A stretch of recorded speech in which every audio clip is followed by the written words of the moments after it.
We just talk about conceptualization. Conceptualization is a natural phenomena.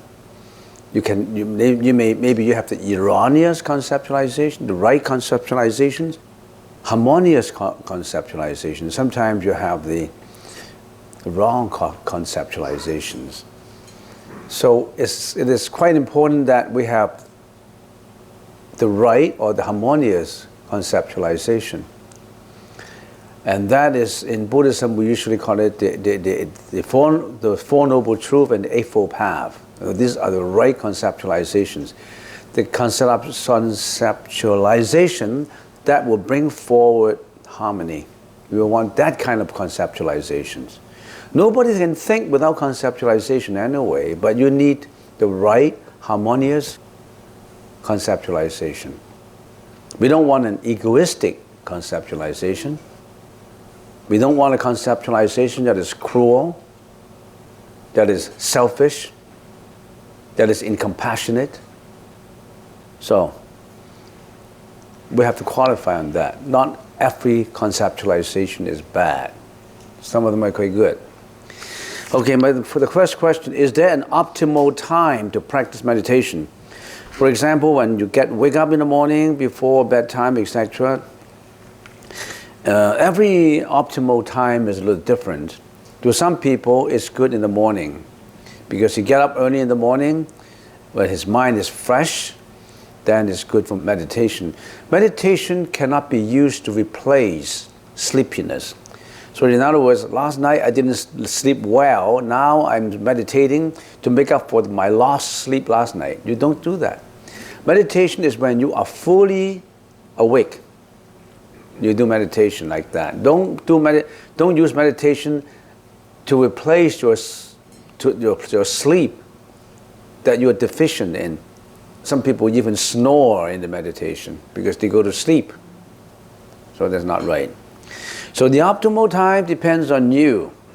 Some people use before bedtime as meditation. Say if they go to bed at 11 o'clock, so they usually start, say 10:30. And some people, usually it's either people pick the morning when you are fully awake, or at nighttime when everything is quiet and you are ready to go to sleep, before you go to sleep. But if you're too tired, you maybe simply you go to sleep, don't meditate. So in between depends on you. Not just the optimal time, there's also the optimal space or the location. Some people could be meditating quite well on location in here, some people are in here, there, it depends on locations. There's no fixed location. And it depends on your own energy. It also depends on the energy that is gathering in that location. If that location has a lot of unpleasant radiation, then that shouldn't be a location that you meditate. So you have to choose your own location by trial and error. You meditate in here this morning and say, oh, this is not appropriate for me. You meditate in there next morning and you find the right location. You always have a location that is better for you, and a location that fits into your energy, or some people say a location that fits into your chi. It can be like that. So the time, the location, they're both important. And other than that, there's also externalities that could affect your meditation. You don't meditate in front of a window that is windy. You don't meditate underneath an air conditioner that's blowing out a lot of cold breeze. So there's so many things you should watch out for. You don't meditate in front of the washroom. You don't meditate in the washroom. So what can I tell you? You find your own time, space, and you adjust your own body to the time and space that you have chosen. Would assisting dying for a cancer patient affect their future reincarnation? Affect their future reincarnation.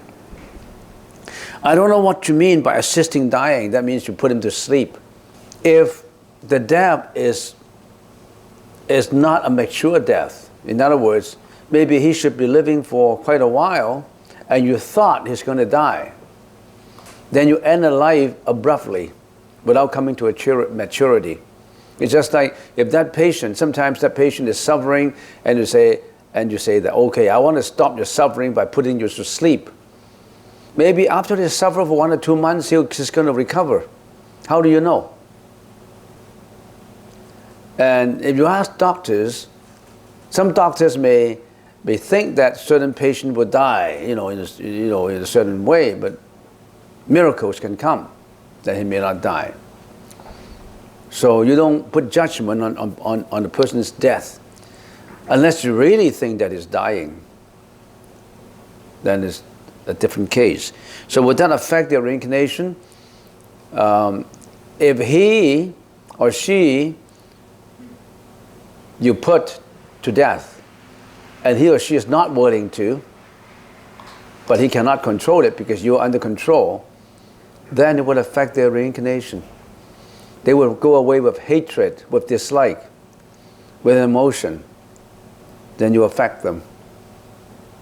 So I don't know. I cannot answer these questions for you because it depends on the circumstances.